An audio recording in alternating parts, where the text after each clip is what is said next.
Kita punya branding kebudayaan itu menjadi identitas kita gitu. Sekarang kan kita belum punya identitas formal aja, kita belum nih. Ya misalkan rumah adat, lagu daerah, kemudian dan lain sebagainya itu kan. Kemudian simbol-simbol juga menurut saya penting gitu kan. Dan yang lebih penting adalah bagi saya kebudayaan itu bukan cuma bicara soal benda, tapi bicara soal kepribadian. Yang dibilang Bung Karno itu kan berkepribadian secara kebudayaan, artinya kita punya karakter.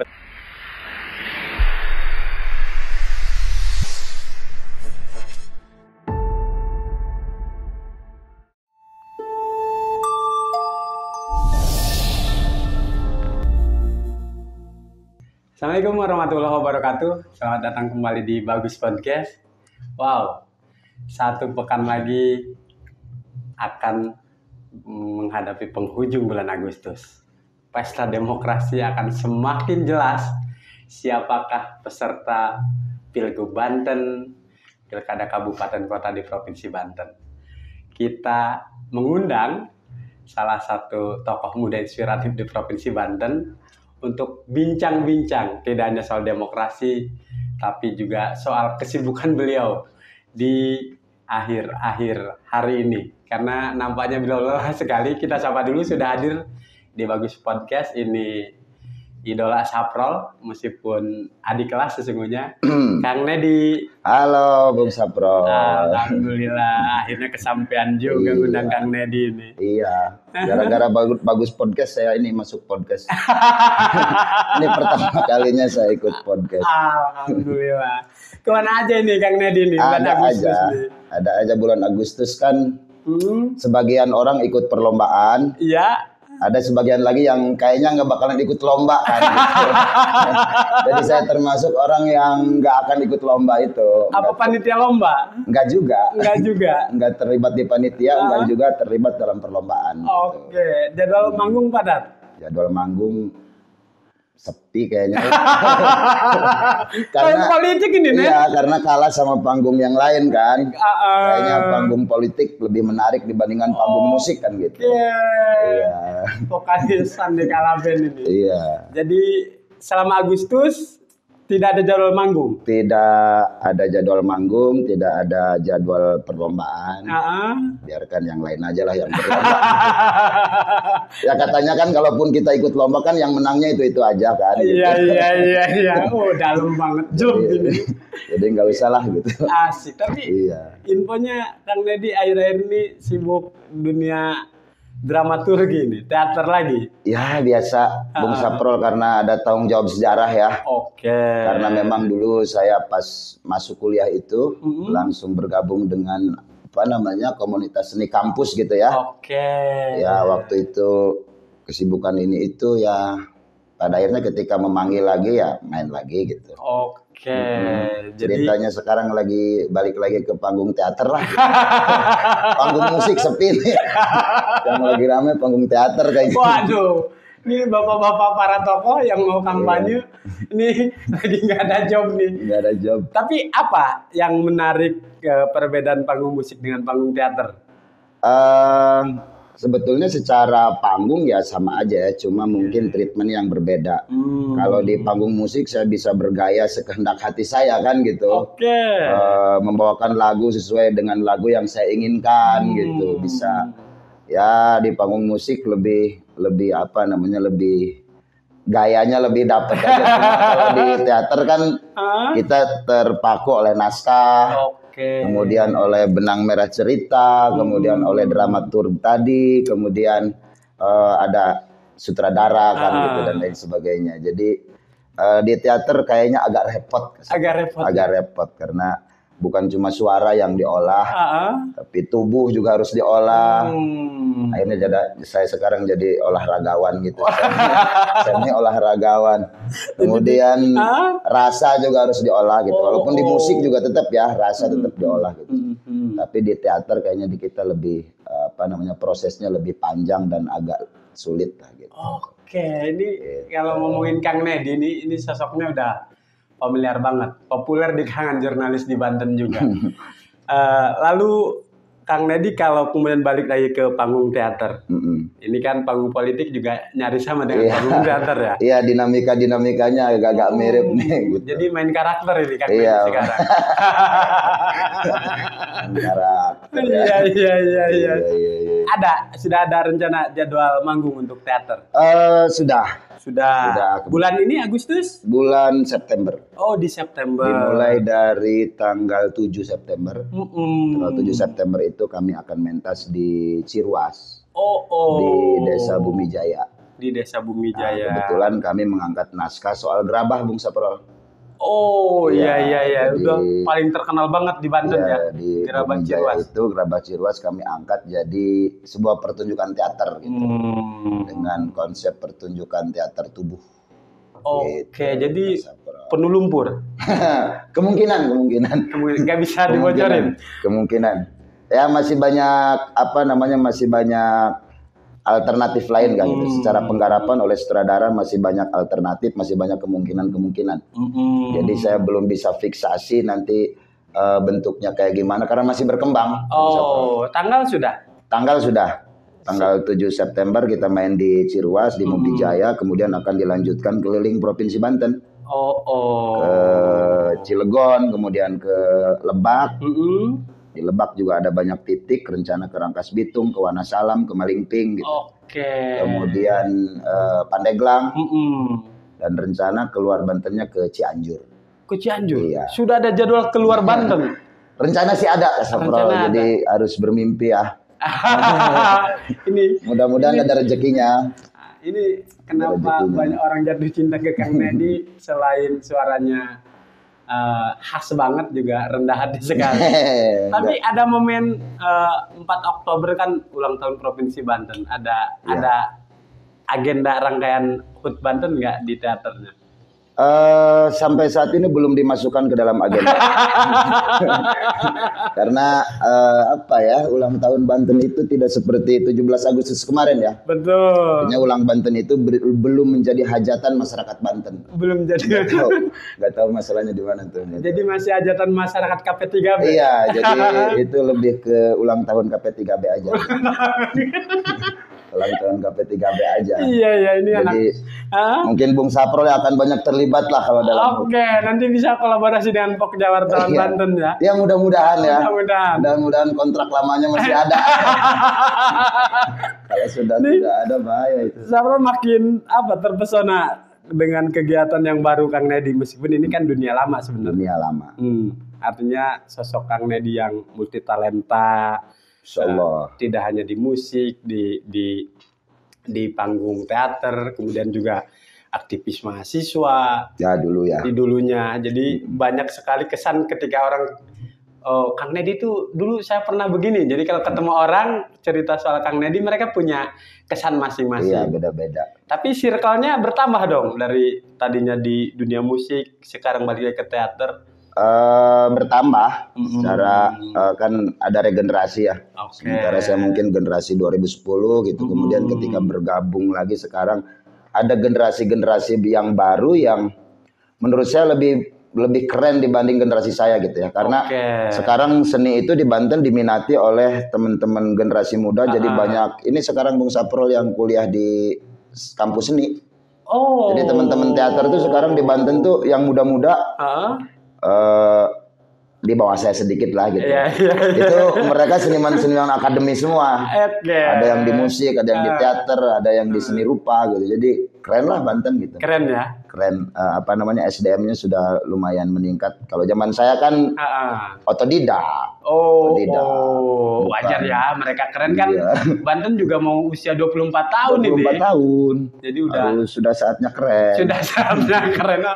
Cakep banget buat jinglenya HUT Banten. Kang Nedi kan Saprol dulu zaman di Untirta di bawah 2006 ke bawah itu sempat ngehit banget panggung teater.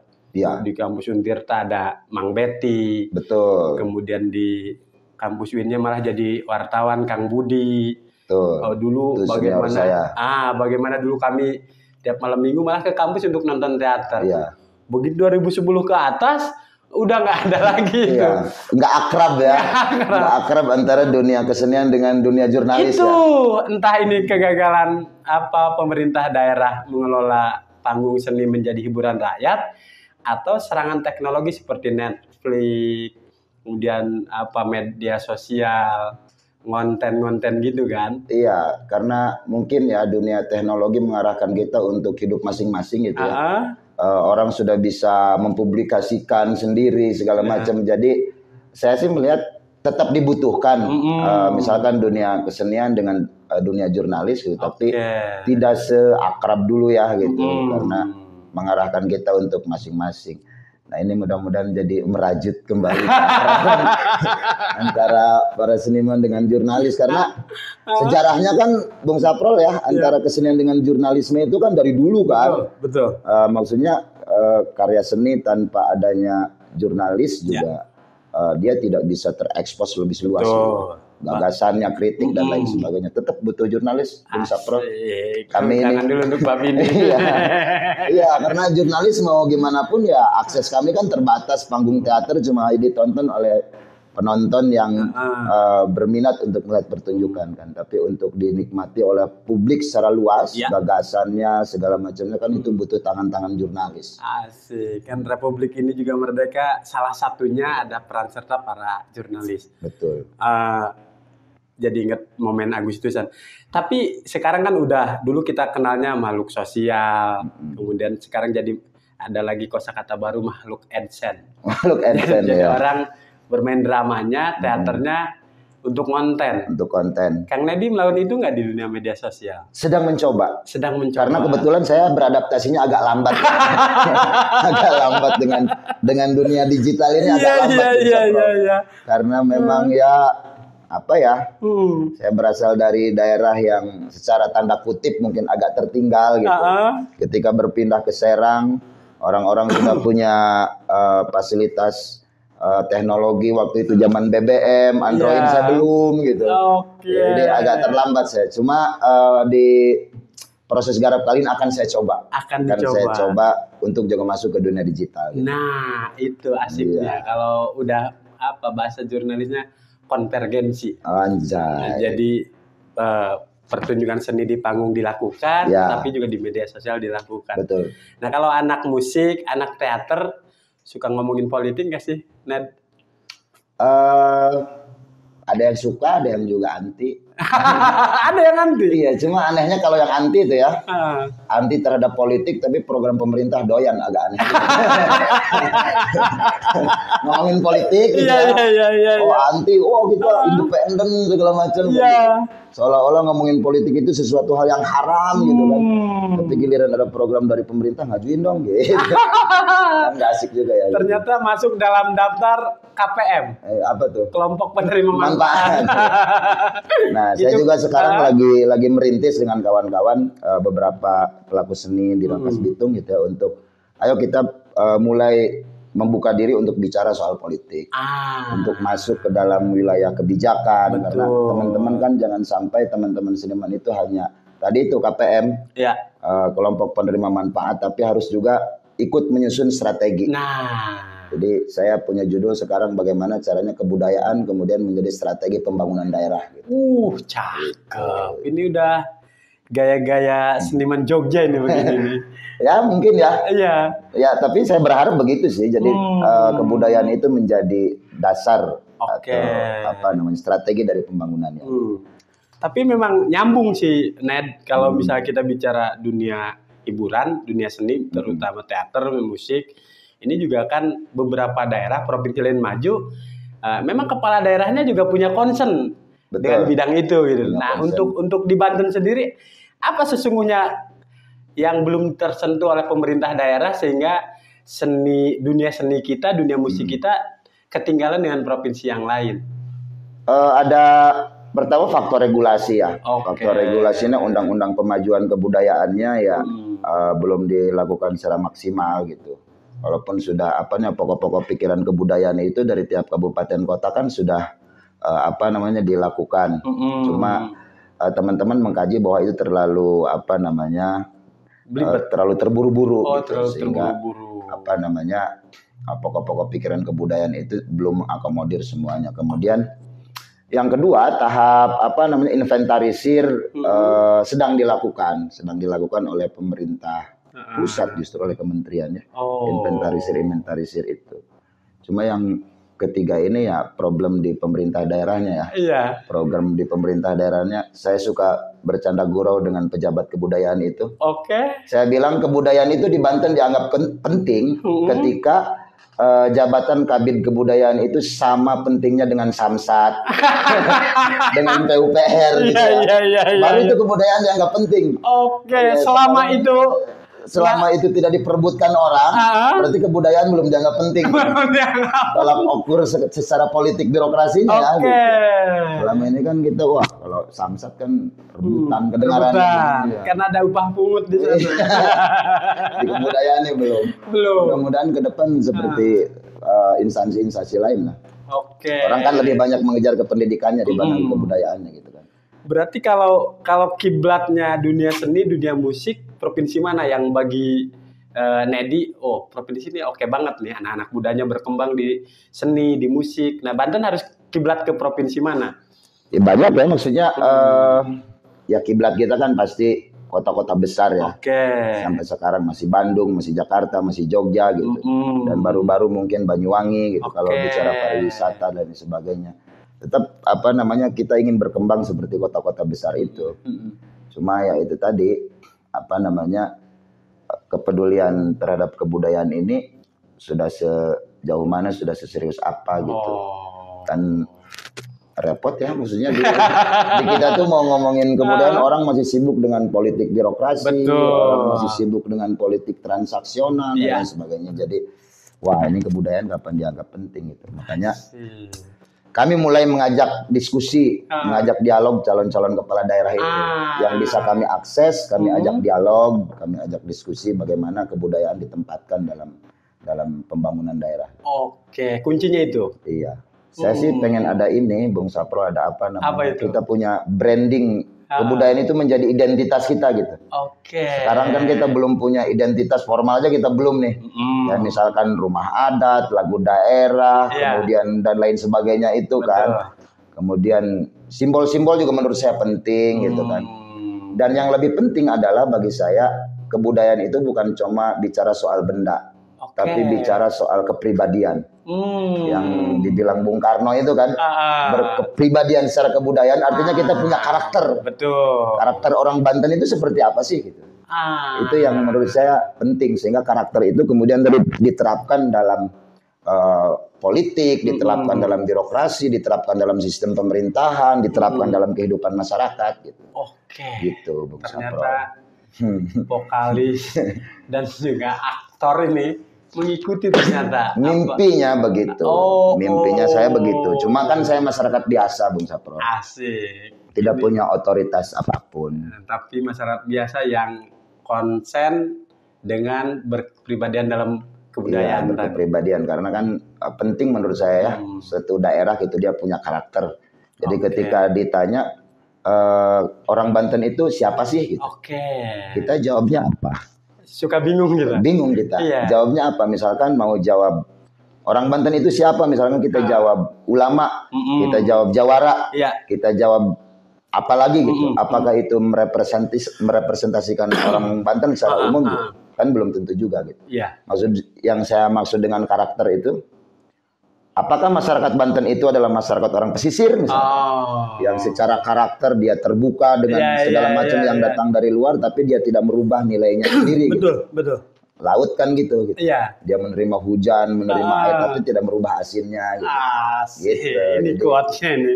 Tapi kita repot. Kalau Sapro acara jurnalis Banten keluar kota, Banten dikenalnya dengan jawarannya, dengan orang Banten bisa debus gitu. Debus. Karena meskipun kita lebih luas lautnya dibandingkan daratannya, tapi anggaran Dinas Kelautan dan Perikanannya kecil. Kecil ya.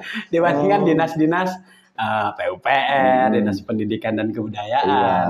Jadi kita agak-agak bingung kalau stigma orang Banten pasti bisa debus, ya itu aja yang dikenalnya.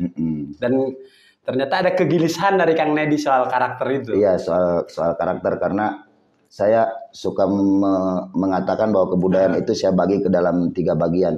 Pertama, kebudayaan sebagai kata sifat, tadi itu yang menyangkut karakter dan lain sebagainya. Kemudian kebudayaan sebagai kata kerja. Sebagai kata kerja dia harus bekerja sebagai sebuah strategi gitu. Kemudian baru yang ketiga bicara soal kata benda. Baru kita bicara soal tari, soal debu, soal rampak bedug dan lain sebagainya. Nah, mungkin selama ini kita baru bicara kebudayaan sebagai kata benda aja dulu. Jadi ujungnya proyek pembangunan itu tadi. Iya, proyek pembangunan aja. Jadi saya kadang capek juga ya gitu. Capek juga kalau teman-teman seniman cuma menjadi pengisi acara di Dinas Kebudayaan. Betul. Tapi mereka juga harus terlibat bagaimana sih menggagas ide untuk kepentingan daerah, untuk kepentingan bersama gitu. Walaupun bagus ya, maksudnya seniman dapat fasilitas, kemudian mereka bisa jajan, mereka bisa beli beras, itu bagus. Cuma maksud saya tidak berhenti di situ. Dan itu saja nggak cukup untuk memajukan kebudayaan kita. Di 2 pertanyaan terakhir Kang Nedi, ini saya ingin mengkonfirmasi. Kalau kemudian tadi ada kegelisahan oleh Kang Nedi, lalu kita kan akan masuk masa transisi nih. Mau pergantian gubernur, mau pergantian bupati, mau pergantian wali kota. Dengan talenta-talenta anak muda di Banten yang sangat potensial di semua bidang ya. Seni, musik, apalagi sekarang wisata kuliner lagi berkembang. Betul. Apa pekerjaan rumah sesungguhnya untuk para kepala daerah kita ini? Mengenali masyarakatnya sendiri. Ini jelek banget nih. Iya, mengenali masyarakatnya sendiri, mengenali daerahnya sendiri, apa sih yang dibutuhkan oleh warganya? Warganya seperti apa sih gitu.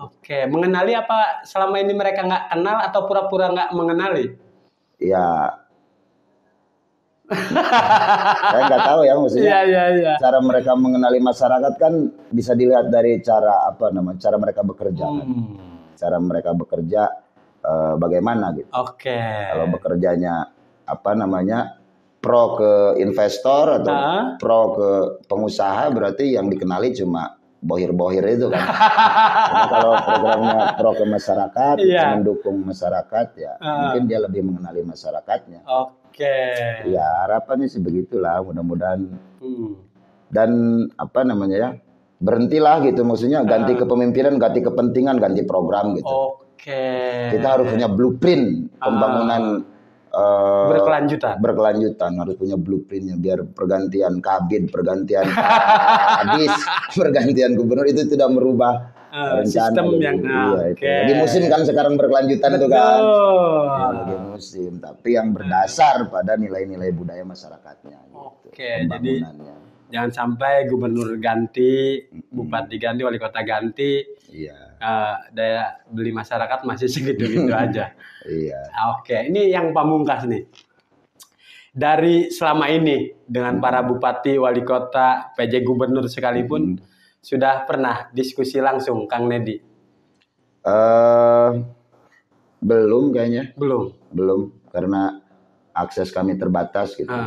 Ya sekalipun pernah ketemu tapi bukan dalam momentum diskusi, tapi saya sebagai MC misalkan gitu. Tapi untuk diskusi secara langsung saya belum punya akses untuk menyentuh pintu kekuasaan.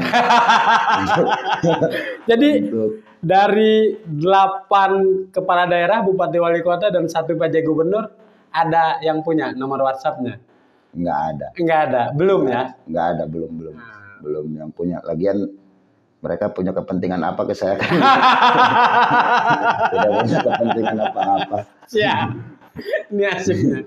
Jadi kalau kepala daerahnya tidak mengenali rakyatnya, nah bisa diwakili oleh Kang Nedi. Mereka harus kenal dengan sosok Kang Nedi dulu.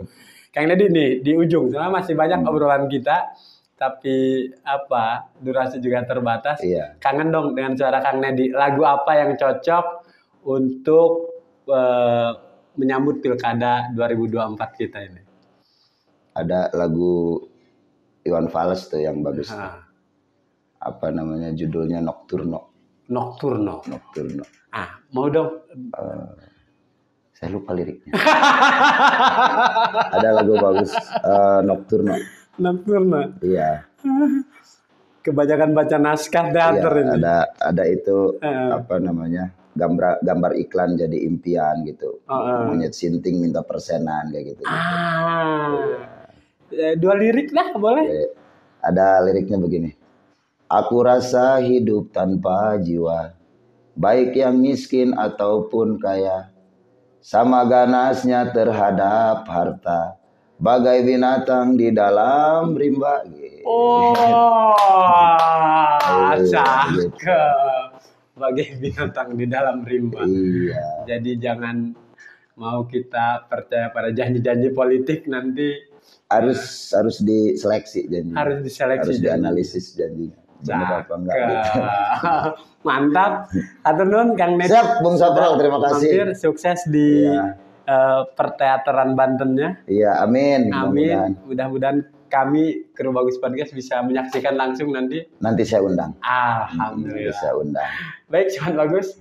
Sebuah potongan lagu dari Bung Iwan Fals dari Kang Nedi menutup bincang kita dengan sosok yang Saprol selalu rindu meskipun tidak setiap bulan ketemu. Kita akan undang lagi para tokoh muda inspiratif di Provinsi Banten. Hatur nuhun. Assalamualaikum warahmatullahi wabarakatuh.